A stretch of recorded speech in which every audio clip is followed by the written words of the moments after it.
നമസ്കാരം. ലോകത്തിൻ്റെ പുറന്തള്ളലിൽ പെട്ടുപോയ ഒരു രാജ്യമാണ് ഇന്ത്യ, നമ്മുടെ ഇന്ത്യ. ഏറ്റവും ഒടുവിലത്തെ ഒരു റിപ്പോർട്ട് വായിച്ചപ്പോൾ വലിയ വിഷമം തോന്നി. നമ്മൾ ചിത്രത്തിൽ എവിടെയുമില്ല. കൊച്ചു കൊച്ചു രാജ്യങ്ങൾ പോലും കപ്പലോട്ട രംഗത്ത് വളരെ മുൻപന്തിയിൽ, ഒന്നാം സ്ഥാനത്തും രണ്ടാം സ്ഥാനത്തും പല രംഗങ്ങളിലും കൊച്ചു രാജ്യങ്ങൾ വരെ, സിംഗപ്പൂറും ഏതൻസുമൊക്കെ വരുന്നത് കാണുമ്പോൾ നമ്മൾ ഇനിയെങ്കിലും ഉണർന്നെണീറ്റില്ലെങ്കിൽ, ഇനിയെങ്കിലും നമ്മുടെ സ്വപ്നങ്ങൾ തീപിടിച്ചില്ലെങ്കിൽ നമ്മൾ ഇനിയും പിന്തള്ളപ്പെട്ടു പോകും. റിപ്പോർട്ടിലെ കാതലായ വിഷയങ്ങൾ ഏഷ്യയാണ് എമർജിംഗ് പ്രദേശം, വ്യാപാരത്തിൽ മുന്നിൽ വരുന്നത്, കപ്പലുകൾ സ്വന്തമാക്കുന്നതിൽ, കപ്പലുകൾ ഓടിക്കുന്നതിൽ ഏഷ്യ മുൻപന്തിയിൽ വരുന്നു. പക്ഷേ ഇന്ത്യയില്ല. ചൈനയും സിംഗപ്പൂറും ഒക്കെയാണ് അവിടെയും മുന്നിൽ വരുന്നത്. The ranking rates maritime cities on 5 elements. ഈ ലോകത്തിലെ പ്രധാന നഗരങ്ങളെയാണ് ഈ പഠനത്തിൽ വിധേയമാക്കിയിരിക്കുന്നത്. The ranking rates maritime cities on 5 elements: shipping centres, finance and law, technology, ports and logistics and attractiveness and competitiveness. ഇത്തരം 5 ഘടകങ്ങൾ പരിശോധിച്ചുകൊണ്ടാണ് ലോകത്തിലെ കപ്പൽ നഗരങ്ങൾ, പോർട്ട് നഗരങ്ങളുടെ റാങ്ക് രൂപപ്പെടുത്തിയിരിക്കുന്നത്. എവിടെയൊക്കെ നിൽക്കുന്നു, എന്തൊക്കെയാണ് ഓരോ നഗരത്തിൻ്റെയും പ്രത്യേകതകൾ, കഴിവുകൾ, അങ്ങനെയുള്ള 5 ഘടകങ്ങൾ എടുക്കുമ്പോൾ സിംഗപ്പൂരാണ് ഒന്നാം സ്ഥാനത്തെത്തിയിരിക്കുന്നത്. Singapore took top ranking in 3 categories: attractiveness, ports and shipping centers, and scored in the top 5 for technology. It also ranked first. മിക്കവാറും കപ്പലുമായി ബന്ധപ്പെട്ട്, പോർട്ടുമായി ബന്ധപ്പെട്ട്, ലോജിസ്റ്റിക്സ്, മാരിടൈം എല്ലാ രംഗങ്ങളിലും നമ്മൾ കീറി മുറിച്ച് പരിശോധിച്ച് പഠിക്കേണ്ട ഒരു രാജ്യമാണ്. രാജ്യമല്ല, നമ്മുടെ ഒരു ജില്ലയേക്കാൾ ചെറിയ ഒരു പ്രദേശത്ത് എങ്ങനെയാണ് അവർ ഈ മാജിക്കൊക്കെ കാണിക്കുന്നതെന്ന് നമ്മൾ അത് മാത്രം പഠിച്ച് മുന്നോട്ട് പോയാൽ നമുക്ക് വിജയിക്കാൻ പറ്റും. അതാണ് ഈ ഏഷ്യയിൽ നമ്മളെ മുന്നോട്ട് നയിക്കുന്നത്. പ്രധാന രാജ്യം സിംഗപ്പൂരാണ്. The centre of international trade, അന്തർദേശീയ വ്യാപാരം എങ്ങോട്ട് വരുന്നു? The centre of international trade is gradually moving towards the east or Asia, with more ship owners emerging from this region. This shift could elevate Asian maritime cities like Shanghai and Singapore. നേരത്തെ ഇത് യൂറോപ്പിലായിരുന്നു. Athens, Greece, Malta. ഇന്നലെ നമ്മൾ പറഞ്ഞല്ലോ, കുട്ടികളെ കൊച്ചു പ്രായത്തിലെ പഠിപ്പിക്കുന്ന കഥ സൈപ്രസിൽ നിന്ന് നമ്മൾ കണ്ടുവെങ്കിൽ അതിങ്ങോട്ട് ഷിഫ്റ്റ് ചെയ്യുകയാണ്. The centre of international trade is gradually moving towards the east or Asia, with more ship owners emerging from this region. കൂടുതൽ കപ്പലുകളുടെ ഉടമകൾ അല്ലെങ്കിൽ കപ്പൽ സ്വന്തമാക്കാൻ ശ്രമിക്കുന്നവരുടെ എണ്ണം ഷാങ്ഹായിലും സിംഗപ്പൂരിലും കൂടി വരുന്നു. ആ നഗരങ്ങളുടെ പട്ടിക ഇങ്ങനെ വരുന്നു: Rotterdam, London, Shanghai, Oslo, New York, Hamburg, Copenhagen, Busan. ഇങ്ങനെയുള്ള യൂറോപ്പും ഏഷ്യയിലെയും രാജ്യങ്ങളുടെ കൂട്ടത്തിൽ അവസാനം അബുദാബി ഇപ്പോൾ 22ാം സ്ഥാനത്തെത്തി. നേരത്തെ അവർ 32ാം സ്ഥാനമായിരുന്നു.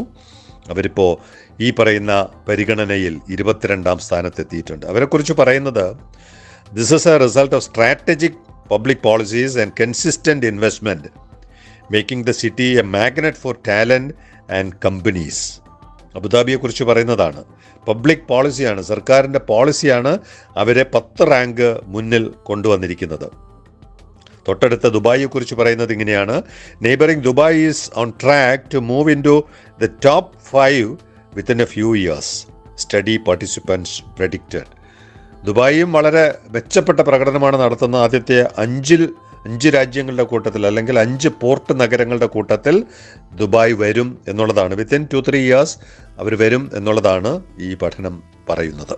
കുത്തക, പഴയ പണ്ടുകാലത്തെ കപ്പലോട്ട ചാമ്പ്യന്മാർ കുത്തക ഉറപ്പാക്കി വെച്ചിരിക്കുന്ന രാജ്യങ്ങളിൽ ഒന്നാണ് Athens.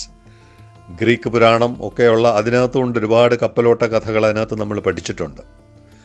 Athens retained second place on the list of major shipping centers, reflecting its high concentration of ship owners and operators, and ranked 35th overall. മൊത്തത്തിൽ അവരുടെ പട്ടികയിൽ 35ാം സ്ഥാനത്താണെങ്കിലും കപ്പൽ ഉടമകളും കപ്പൽ മാനേജ് ചെയ്യുന്ന കമ്പനികളുടെയും എണ്ണത്തിൽ ഏതൻസ് എണ്ണപ്പെട്ട രാജ്യങ്ങളുടെ കൂട്ടത്തിലാണ്. It has by far the largest and most valuable fleet of ships of any maritime city and that fleet is still growing. അവർക്കൊരു വലിയ പാരമ്പര്യമുണ്ട്. കപ്പലും കടലുമായി ബന്ധപ്പെട്ടൊരു വലിയ പാരമ്പര്യത്തിൻ്റെ ഉടമയാണ് ഏതൻസ്. സംസ്കാരത്തിൻ്റെ ഉടമയാണല്ലോ. അങ്ങനെയുള്ള ഏതൻസ് കപ്പൽ ഉടമസ്ഥരും കപ്പൽ ഓപ്പറേറ്റ് ചെയ്യുന്നവരുടെയും കൂടി കേന്ദ്രമാണ് ഏതൻസ്. അവർ ഓവറോൾ പട്ടികയിൽ പിന്നിലാണ്. പക്ഷേ അവരുടെ ആ ആസ്തി ഫ്ലീറ്റ് സ്റ്റിൽ ഗ്രോയിങ്. ഏറ്റവും ഒടുവിലൊരു കണക്ക് പറയുന്നതിലും ഇന്ത്യയിലെ ഒരു നഗരം പോലും ഇല്ല എന്നുള്ളിടത്താണ് ആ വേദന പൂർണ്ണമാവുന്നത്. Size of the fleet controlled by ship owners registered in the city.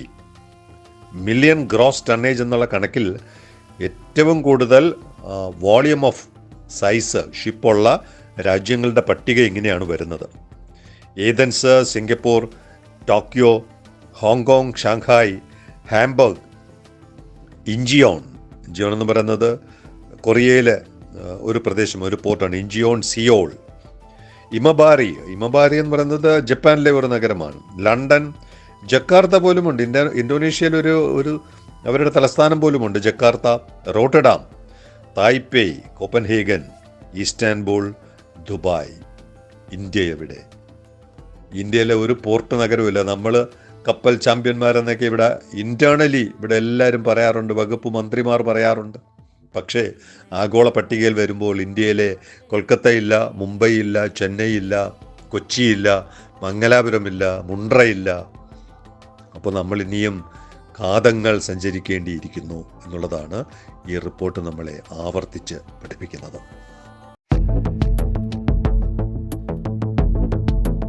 ഇനി നമുക്ക് ട്രാക്കിംഗ് ന്യൂസിലോട്ട് വരാം. നമ്മൾ കുറച്ച് ദിവസമായിട്ട് ഫോളോ ചെയ്യുന്ന MSC സ്കൈ സെക്കൻഡ് ഇന്നലെ വൈകുന്നേരത്തോടു കൂടി തിരുവനന്തപുരം കടന്നുപോയി.